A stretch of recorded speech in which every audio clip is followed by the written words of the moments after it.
আমি যে বলি মেরালি বাবা, শেরালি বাবা, ফতে গাজী বাবা, শাহজালাল বাবা, আমার কয় হ্যাঁ বলে বাপের অভাব নাই। কয় কি কয় না? আমার তো বাবা বলে মর্তুজা আলী কমিশনে গেছে গা, লোকটা এখানে বউ আসেনি। আচ্ছা থাকেন, আমরা সাথে আবার আইতেছি। আল্লাহ ডাক দিয়ে কয় ওয়াইজ কুলনা লিল মালাইকাতি ইসজুদু লি আদম ফাসাদাতু ইল্লা ইবলিস।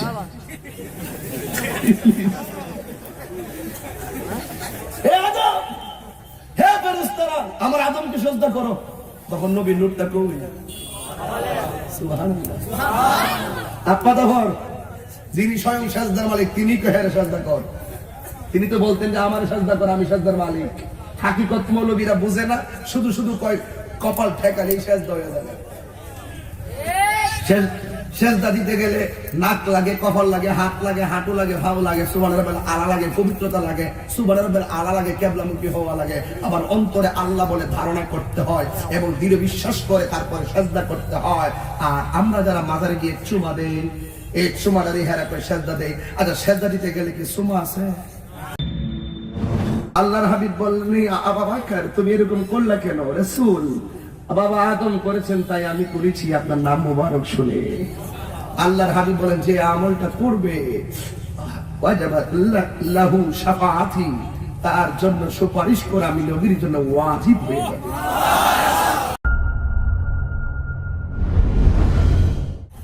ওই আজকে একটা বিয়াদবের জবাব দিয়েছি এক মাহফিলে দিনের বেলা। এর 6 গুণ মানুষ আমার জেলায়, আমরা বাড়ির পাশে। তো এই মাঠে আসছিলেন একজন বক্তা, তার জবাব দিয়ে আসছিলাম, খুব সুন্দর জবাব দিয়ে আসছি।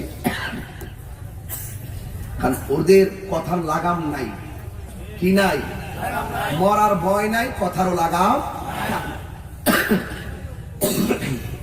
আমরা সুন্নিরা যা বলি তার দলিল আছে না নাই? আদম আলাইহিস সালাম বলেন ও ওই হুজুর নাকি বলছেন আমার নবী দুনিয়াতে আসার 40 বছর পরে নবুয়তি পাওয়ার পরে নবী হইছে, এর আগে নবী ছিল না। অথচ আমার নবীকে প্রশ্ন করা হয়েছিল ইয়া রাসূলুল্লাহ মাতা ওয়াজাবাত লাকান নবুওয়া, আপনার উপরে কখন নবুয়ত দেওয়া হয়েছে? আমার নবী বলেন কুনতু নাবিয়্যা ওয়া আদম বাইনা রূহি ওয়াল জাসাদ। আদম আলাইহিস সালামের যখন অস্তিত্ব নাই, মাটি আর পানি, তখন থেকে আমি আল্লাহর দরবারে দুনিয়াতে আসার আগেই নবী ছিলাম। আর হেতে 40 বছর নবুয়ত পাওয়ার পরে নাকি নবী হইছে, এর আগে নবী আছেন না। আরে আদম আলাইহিস সালাম কয় আল্লাহ এই নূর মুবারক দিকে দিকে ওদের জ্বালানি বাইতেছে, আমি তো দেখি না। আল্লাহ ডাক দেখে তোমার হাতের নখগুলা সামনে ধরো। আল্লাহ পাক আদম আলাইহিস সালামের 2টা হাতের নখকে আয়না বানায় দিছে। আয়নার সামনে দাঁড়াইলে চেহারা দেখা যায় না, চোখ দেখা যায় না, মুখ দেখা যায় না, কপাল দেখা যায় না।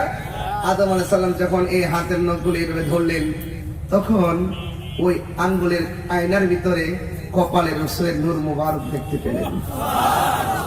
দেখার পরে আর দেরি করে নাই, তিনি এইভাবে নখে চুমা দিয়ে চোখের মধ্যে লাগিয়েছি। এই জন্য আজানে ইকামতে রাসূলুল্লাহর নাম মুবারক শুনে চুমা দেওয়া সুন্নতে আদম। এই বয়ানটা রাসূল যখন বলছিলেন আবু বকরের সামনে, তখন মসজিদে আজান হয়। তো নবীজির নাম মুবারক শুনে এইভাবে সিদ্দিক আকবর চুমা দিয়েছেন, বাবার সুন্নত আদায় করেছেন। আল্লাহর হাবিব বললেন আবু বকর তুমি এরকম করলা কেন? রাসূল, বাবা আদম করেছেন তাই আমি করেছি, আপনার নাম মুবারক শুনে। আল্লাহর হাবিব বলেন যে আমলটা করবে ওয়াজাবাত লাহু শাফাআতি, তার জন্য সুপারিশ করা আমি নবীর জন্য ওয়াজিব হয়ে যাবে। আরেকটি হাদিস এসেছে, রাসূল বলেন হাসরের মাঠে সবাই কাতার বন্দী থাকবে, আমি কিছু কিছু মানুষকে জান্নাতীদের মধ্য থেকে আলাদা করব। রাসূলুল্লাহকে বলা হবে আপনি তাদেরকে আলাদা করলেন কেন? ওরা দুনিয়াতে আমার নাম মুবারক শুনে চুমা দিয়ে চোখে লাগাতো। সুবহানাল্লাহ। এতগুলো সূক্ষ্ম সূক্ষ্ম দলিল থাকতে ওরা বলে 3 জন ছাড়া কাউকে বাবা বলা যাবে না। আমি যে বলি মেরালি বাবা, শেরালি বাবা, ফতে গাজী বাবা, শাহজালাল বাবা, আমার কয় হ্যাঁ বলে বাপের অভাব নাই। কয় কি কয় না? আমার বাবা বলে মর্তুজালি কমিশনে গেছে গা, লোকটা এখানে বউ আসেনি। আচ্ছা থাকেন, আমরা সাথে আবার আইতেছি। কি আমার কষ্ট হইতেছে নাকি? ওয়াজটা কি শুনতে খারাপ লাগতেছে? আর আমি কত ওয়াজ করতাম, আমার তো এত ঘন ঘন ওয়াজ করে আমার মজা লাগতেছে না। কোনি সোনার ঘটে মনে 60-70টা মাহফিল ডাইনো বামে প্রতি বিনাইতেছি। যদি বছরে একবার আইতাম তো আমরা 20 লাখ লোক জমান আমরা লেগে বেহার আছি না। আয়ো না মৌলবী ভাষটা মাহফিল করে যে হুমনে কটা লোক হয়। মাসে 3টা-4টা একই উপজেলা একই ইউনিয়নের ভিতরে মাহফিল চলতেছে। এটা কোনো বাহাদুরি না, এটা নবীর মহব্বতের প্রেমের এশকের দলিল। কথা বলে ঠিক না? আমরা গেটাপের চিন্তা করি না, গণগণে গেলে জনপ্রিয়তা থাকবে না। এই গেটাপের চিন্তা, জনপ্রিয়তার চিন্তা তাহিরি করে না। তাহিরি মনে করে এক একটা এলাকায় যদি ঘন ঘন গিয়ে গিয়ে নবীর পক্ষের কথাগুলো বলে বলে মরে যেতে পারি, তাহলে তাহিরির জীবন ধন্য হবে।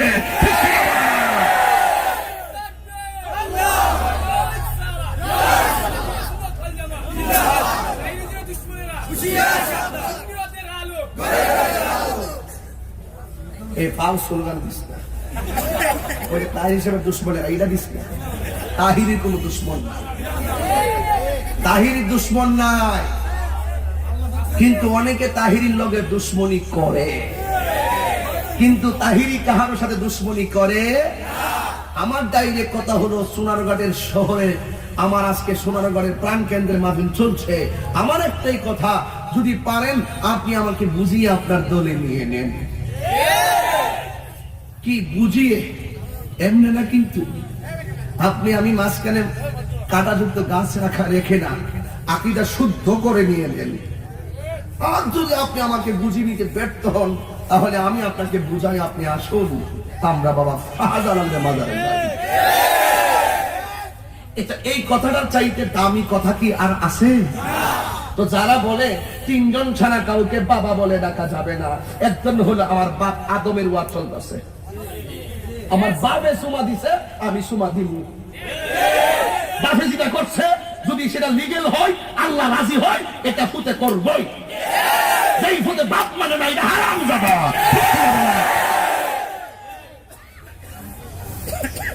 আমি রাগ করতে চাই না, আগের থেকে অনেক ঠান্ডা হয়ে গেছে।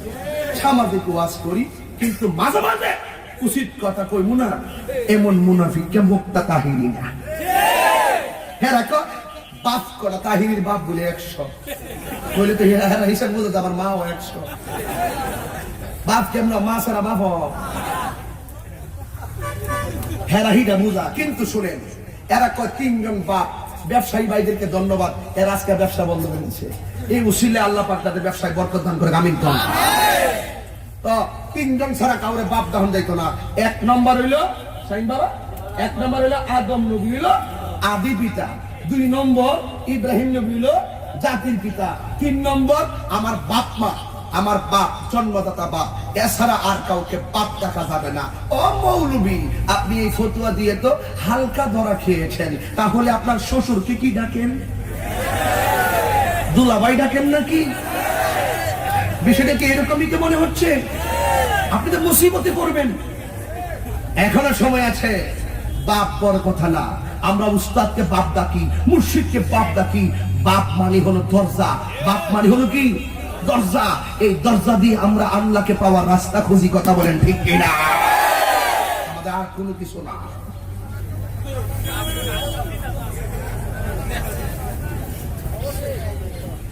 আপনার আমার একটু খারাপ লাগতেছে না? সুলতান মেয়ে গেছে গা, টাকিটান লাগাই দিয়েছে গা। আল্লাহ আপনার বালা করে লাগাইতে গেছে সুপার গুলো আড়া দিয়ে। এই বাস আস্তে করে ছেড়ে দাম, কেউ কিন্তু সামনে আমার যেন না থাকে। যাক আলহামদুলিল্লাহ। ও কয়দিনে গেছিল মনে না? বইয়ের বেশি না, আর না কিসের আমি ভুলে গেছি। পাগল হয়েছে নাকি? আদম আলাইহিস সালাম চুমা দিলেন, এটা গেছে গা। এটা যে হ্যাঁ আসলে শ্বশুর বললাম, এটা আমরা কোনো আপত্তি নাই। আমরা শ্বশুর আপারা কি বাবা কেমন আছেন? আমার শ্বশুর আজকে আমি গেছিলাম নোয়াপাড়াতে। তো নোয়াপাড়া অনুষ্ঠানে কই তারিখ? জানুয়ারির 28 তারিখ, এটা ফেব্রুয়ারি 28 ছিল, এটা বৃষ্টির কারণে এখন জানুয়ারির 28 তারিখ নিয়ে আসছি। গতবার তো প্রায় 9 লক্ষ টাকা আমাদের ক্ষতিগ্রস্ত হয়েছে, প্যান্ডেল ট্যান্ডেল সব করে ফেলছিলাম, বৃষ্টির কারণে আমরা পারি নাই। তো এবার আমরা ইনশাল্লাহ 1 মাস আগাইছি, সামনে আরো আগাই নিব। কিন্তু আমি তো আসলে ওই শ্বশুর বাড়ির সর্দারটা করতাম চাই না, এরপরে দাওয়াতটা দিয়া দিই। আরে শ্বশুর বাড়ির দায়িত্ব আমার হাওয়া বাইকের আমার কাপ আমি যা করতাম ওই গরু করান তো আমার যোগ হয়েছে। আমি আব্বা এটা আপনার মনছি, খুব ভালো মানুষ আমার শ্বশুর। 11 মাস 25 দিন রোজা রাখে, 11 মাস 25 দিন রোজা রাখে। এই আমল বহুত বছর ধরে চলতেছে। আমার আমার হোর দিকে ফিলিয়াম থেকে বসে নাকি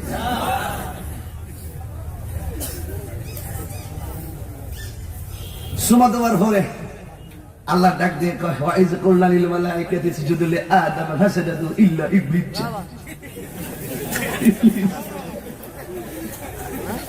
হে আদম, হে ফেরেশতারা, আমার আদমকে সিজদা করো।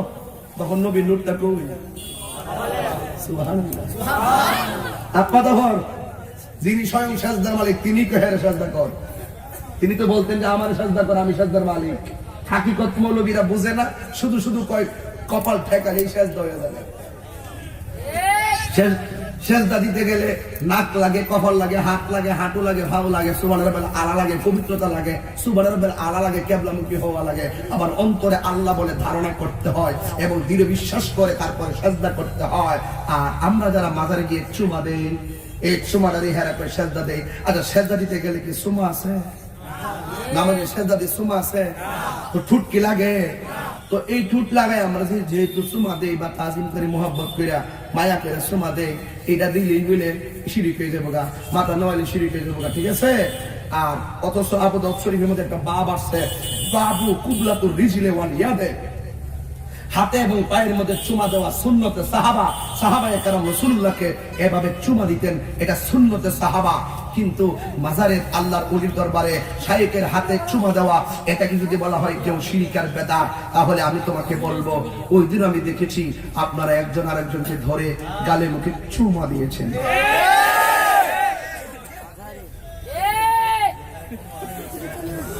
না, এটা মহব্বত ব্যাপার না, এটা কোনো বিষয় না। আপনি চুমা দেন, কোনো প্রবলেম, এটা নিয়ে আমরা কোনো কৃপণতা করি না, কোনো হিংসা করি না। আমরা যতটুকু জানি ছোট বাচ্চাদেরকে আদর করা যায়, তো আমরা যদি মহব্বতে কারোর কপালে চুমা দেই এটা স্বাভাবিক ব্যাপার। কিন্তু আপনারা ওলি আল্লাহর দরবারে গিয়ে বা ওলি আল্লাহকে হাতে চুমা দিলে, কপালে চুম খেলে, তখন আপনারা আমাদেরকে ভণ্ড বলেন। এগুলো বলেন কেন? মহব্বত হতেই পারে। ওই দিন দেখলাম একজন এবারে বইয়া রয়েছে 5 জন মিল্লা পিসা হুজুরের আঙ্গুলে টানতেছে। ওই আমরা যদি বিশ্ব হুজুরের আঙ্গুলের নখটি কাটটা দিই, আমরা একটা ফুজারি, আর এরা যদি মনে করো ওই এরার হুজুরের ভাওটা টিপা দেয়, আরো কিছু করে লাভ নাই, যদি করে এটা ঠিক আছে। এগুলো বাদ দেন, সমঝোতায় আসেন। দোষ আপনার মধ্যে আছে না? তাহির যদি কোনো দোষ করে থাকে, তাহির বললে কি শনি মঙ্গলবার লাগবে? আমার বলেন, আমি সংশোধন হয়ে যাব। কথা বলেন ঠিক কিনা? তো আল্লাহকে সিজদা করো।